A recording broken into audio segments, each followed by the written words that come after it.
نحمده ونصلي على رسوله الكريم اما بعد فاعوذ باللہ من الشیطان الرجیم بسم اللہ الرحمن الرحیم۔ آج کی ویڈیو میں جن 5 خوابوں کی تعبیر بیان ہوگی، ان 5 خوابوں میں سے کوئی بھی خواب اگر کوئی شخص دیکھتا ہے تو وہ بہت جلد مالدار ہو جائے گا، اس کو مال حاصل ہوگا۔ پہلا خواب یہ ہے کہ اگر کوئی شخص خواب میں دیکھتا ہے کہ اس نے دیگچی میں کسی خوشبودار چیز کو ڈالا ہوا ہے اور اس کو سلگا رہا ہے، اس کی تعبیر بھی یہ ہے کہ وہ شخص بہت جلد اس کو مال حاصل ہونے والا ہے۔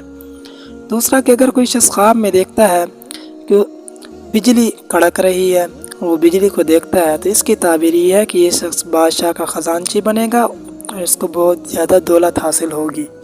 تیسرا خواب یہ ہے کہ اگر کوئی شخص خواب میں چاول دیکھتا ہے تو جتنے چاول خواب میں اس کو نظر آتے ہیں اسی قدر اس کو بہت جلد مال حاصل ہوگا۔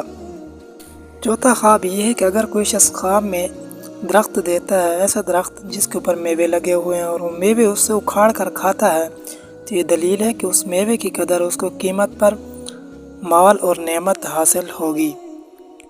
پانچواں خواب یہ ہے کہ اگر کوئی شخص خواب میں ریت دیکھ لیتا ہے، جس قدر وہ ریت دیکھتا ہے خواب میں اسی قدر اس کو مال حاصل ہوگا اور وہ بہت جلد حاصل ہوگا۔